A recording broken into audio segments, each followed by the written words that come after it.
year, the Queen stripped President Ceausescu of the honorary knighthood she'd awarded him in 1978. The Foreign Office said that the move was a mark of revulsion at the abuse of human rights. Earlier today, Mrs. Thatcher praised the courageous people of Romania. In London tonight, Romanian exiles are celebrating the downfall of Ceausescu, but they say they're worried for their relatives still in the country.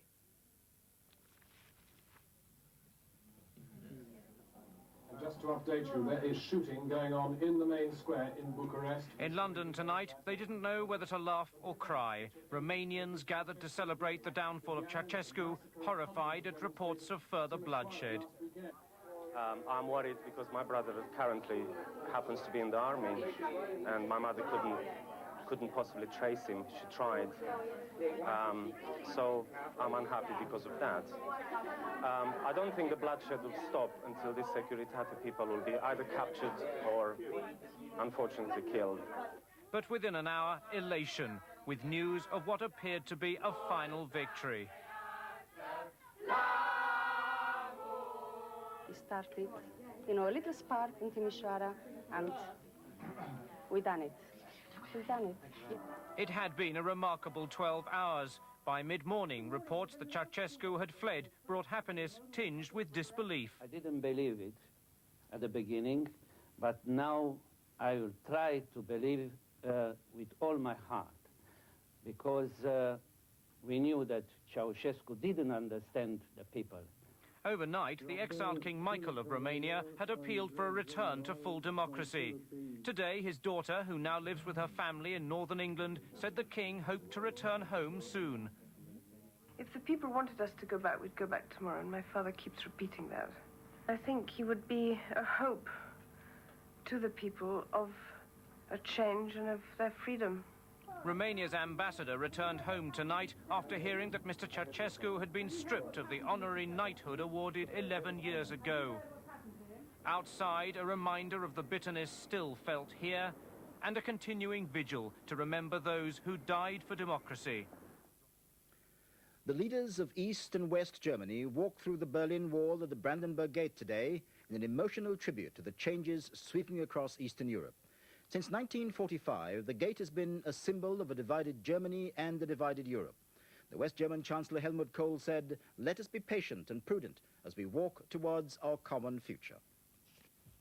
Thousands of East Berliners waited all day in front of the Brandenburg Gate, symbol of German nationhood. West German Chancellor Helmut Kohl and East Germany's Prime Minister Hans Modrow were the first to walk through the newest hole in the Berlin Wall together. Chancellor Kohl told the crowd Berlin is now one city. The leaders of the two Germanys released doves of peace, the signal for the official reopening of the Brandenburg Gates. They poured through the breached wall, relishing their part in their city's historic day. West Berliners paraded on top of the wall, their banners proclaiming their dream of a reunited Germany. Berliners have waited 30 years for this chance to cross no man's land and claim the city's most famous historic monument for their own. Some Berliners and souvenir hunters decided the authorities aren't tearing down the wall quickly enough. They're saying here that this was the best Christmas present Berlin could have had. The celebrations will continue into the new year. Glenn Glaser, News at 10, Berlin. Two suspected IRA terrorists are being questioned tonight after police found a hidden arms dump on the west coast of Wales. It's thought that the arms were being stored for an IRA Christmas bombing campaign. Anti-terrorist police had kept it under surveillance since November the 3rd, when the dump was found on the Pembrokeshire coast at Newgale. It contained pistols, rifles, detonators and 100 pounds of Semtex explosives, enough to make several large bombs. For 7 weeks, officers from the anti-terrorist squad mounted a round-the-clock surveillance operation here in a remote spot on the Welsh coast west of Carmarthen. The explosives, the largest find ever made in the UK, were buried underneath heather just off the coast road. The search was going on late this afternoon for more. Hidden in 2 separate sites, 100 pounds of Semtex, enough for a huge Christmas bombing campaign, one which officers believe might have started tonight. But when the bombers returned for the Semtex, detectives were waiting. About 10 p.m. last night, the police officers carrying out observation duty in that area saw 2 men, one of whom was armed with a pump-action shotgun, and this weapon was later found to be loaded.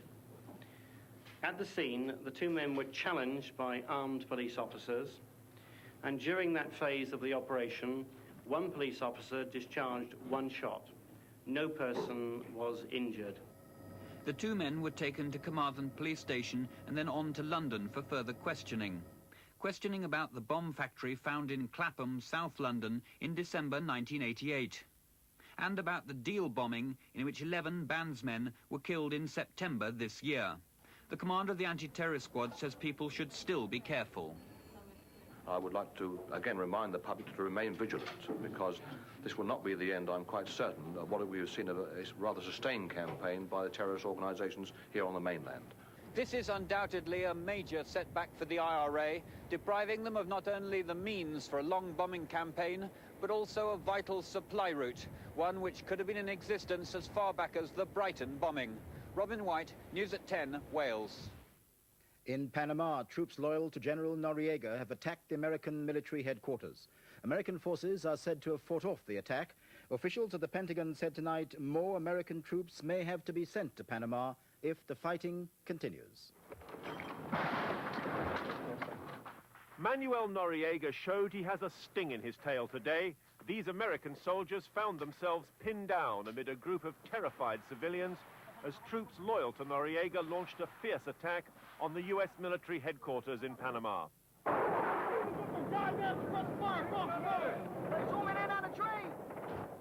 By the time help arrived, several civilians lay wounded and bleeding. Well, you can't do that because you can't split it. I know it. Hey, check us if it's bleeding. Does it got a confused bleeding? The intensity of this latest incident suggests the fighting is far from over. Panama's now subject to a dawn-to-dusk curfew, but it's done nothing to stop an orgy of looting and a state of anarchy in much of Panama City. Store shelves here are now stripped virtually bare, but today people were grabbing whatever they could carry away. Large areas of the city were flattened in the fighting on Wednesday morning, and it's estimated as many as 8,000 people may have been left homeless.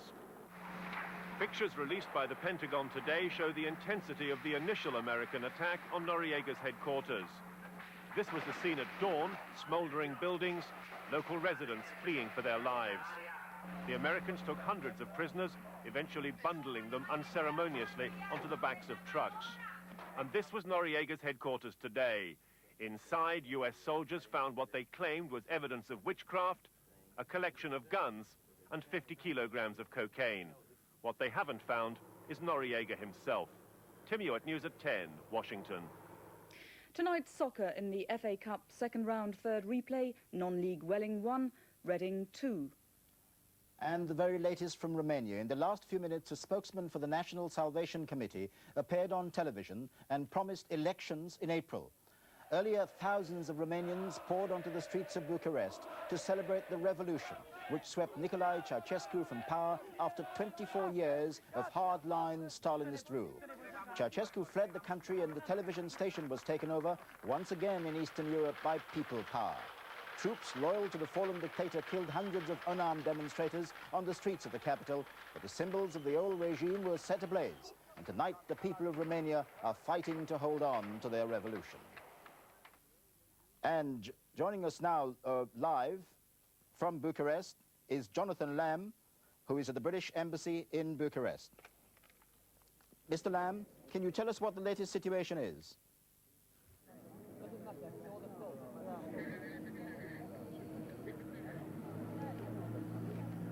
Speaking with the British ambassador, I think, in Bucharest. Hello? Mr. Lamb, can you hear us?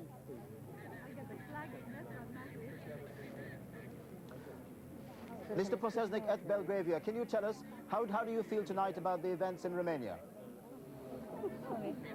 Can you hear? No, he's not hearing us. I'm awfully sorry. I'm terribly sorry. We haven't been able to get our people either at the embassy, outside the embassy in London or in Bucharest. That's it from all of us. Good night.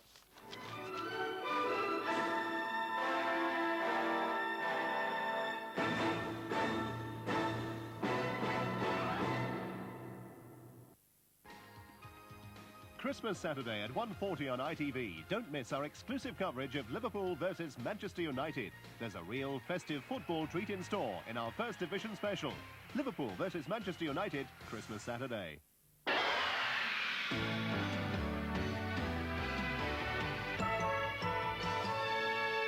evening. A fairly mixed bag of weather right through the weekend and the leading up to Christmas.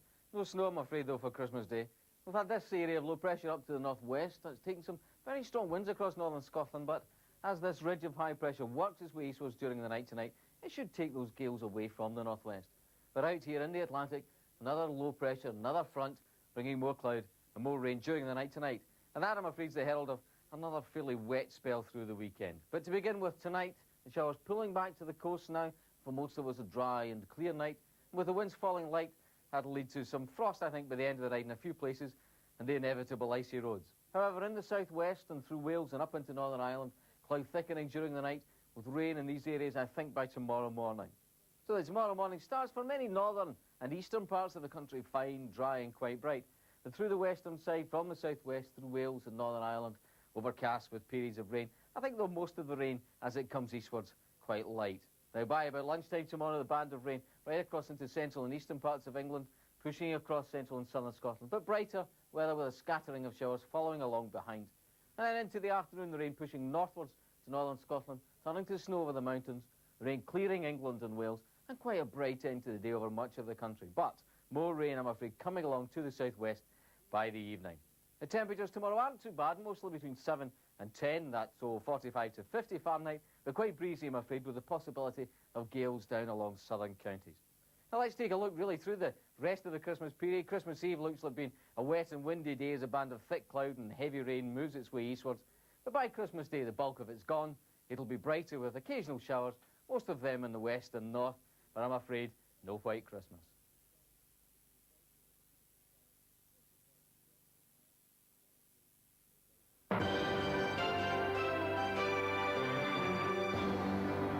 Good evening. A major review of childcare arrangements on Humberside has been ordered following a university report into child abuse involving foster children.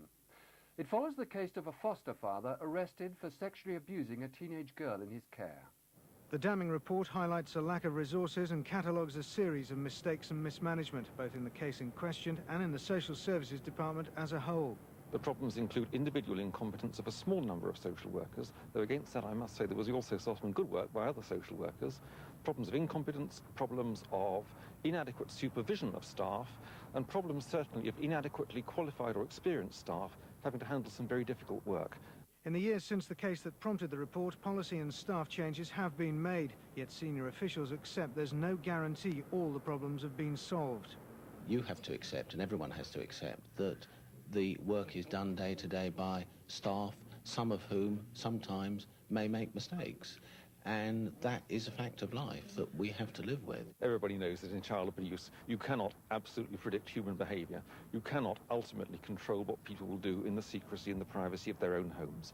At the end of the day, there are no guarantees. You cannot be absolutely sure that the same thing couldn't happen again. Social workers are now bracing themselves for more criticism. An independent report on the Humberside problem commissioned by the Health Minister will be published next month. An elderly woman has died in a fire at her home in Grantham this evening. The woman, who hasn't been named, was trapped in the blazing house in Keats Avenue and was already dead by the time firemen managed to reach her.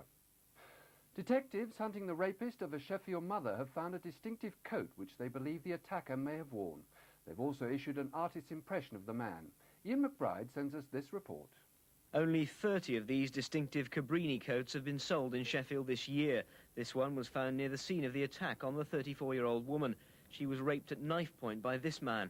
Detectives say some names have already been suggested to them since his description was issued. However, their strongest lead is the coat. Police have been searching the park near the victim's home looking for the knife used by the rapist. They believe the incident began as a burglary, but warn the man is very dangerous and are appealing for more help from the public. Rugby League, and the Great Britain and Wigan winger Henderson Gill has today signed for Bradford Northern. The fee, £30,000. It'll be Gill's second spell at Odsall. He started his career in Northern's Colts team. And finally, little Andrew Nicholas, the newborn baby found abandoned on Wednesday in a York phone box, today left hospital and went straight to the police station to collect his Christmas presents. Since he was found, kind-hearted policemen have been raising money to buy a gift for him. and today they were presented to him by Constable Michael Smith, the policeman who discovered him. Foster parents are now looking after him over Christmas as police continue their search for his mother. That's the news tonight. We're back tomorrow lunchtime. Now the latest weather details from Redver's Kyle. Well, locally tonight will be mainly dry with a well-broken cloud and temperatures as low as 2 centigrade 36 Fahrenheit, giving a touch of ground frost in some rural areas. Cloud will tend to increase from the west late in the night. Tomorrow will bring a cloudy start to the day with outbreaks of mainly light rain, although somewhat brighter conditions will spread to all parts during the afternoon. The top temperature tomorrow about 8 centigrade 46 Fahrenheit.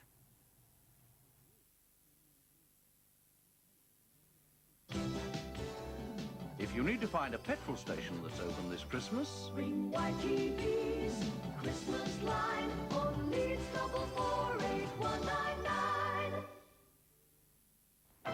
Comedy, drama, and music. It's all here, Christmas Saturday on ITV. At 5:15, Chris Tarrant presents the Disney Christmas Special, while at 6:45, Roy Walker's here with a special celebrity catchphrase. Then at 7:15, it's the musical event of Christmas, Cliff Richard in concert, with simultaneous stereo sound on local radio. I've got a lovely pair of luscious lips here. You've got a hot date at 8:15 with Scylla, while the pace really hots up at 9:10 in a seasonal London's Burning. Don't involve me, I happen to want to be on over Christmas. just think of the overtime. No rest for Blue Watch this Christmas, and that's just part of a bumper Saturday, here on ITV. Have a lot of fun this Christmas and make sure you spend it with ITV. It's an important moment for Dame Edna Next Possums with the launch of her very own satellite. Well,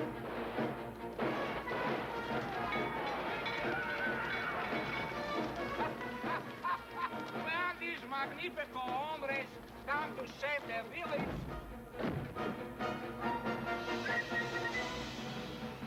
Only 7?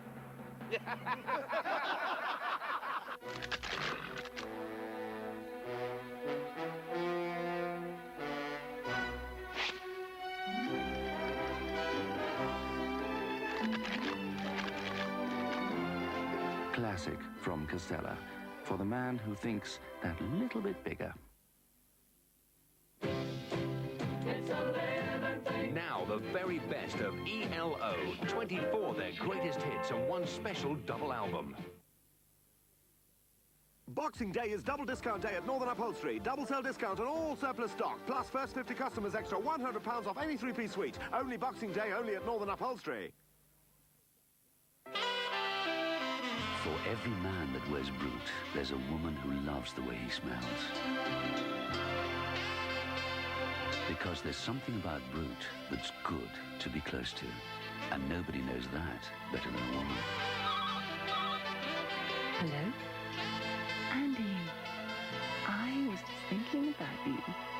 Brute, a great range of Christmas gifts from Fabergé, from you to him.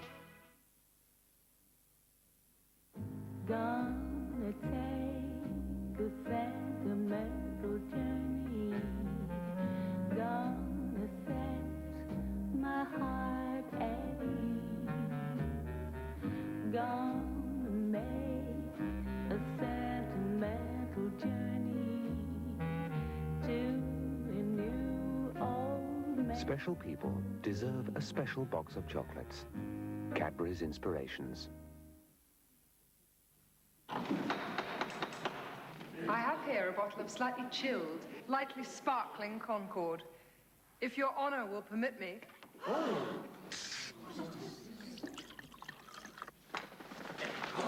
Proving beyond a shadow of a doubt that my client is indeed left-handed. Well, that was the easiest. Concord, an unexpected twist.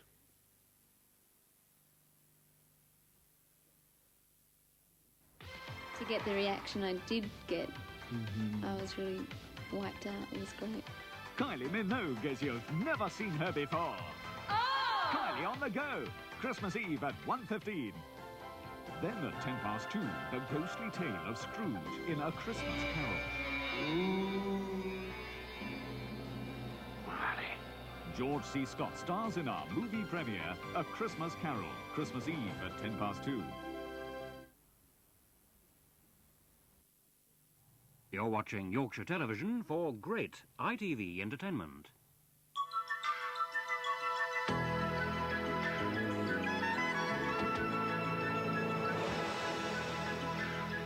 Now, later than advertised, we bring you wall-to-wall Dame Edna, an experience not to be missed.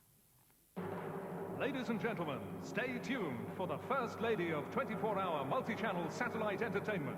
From her permanent orbit around the planet, Edna Vision in stereo brings you the Dame Edna Satellite Experience and Dame Edna Everage.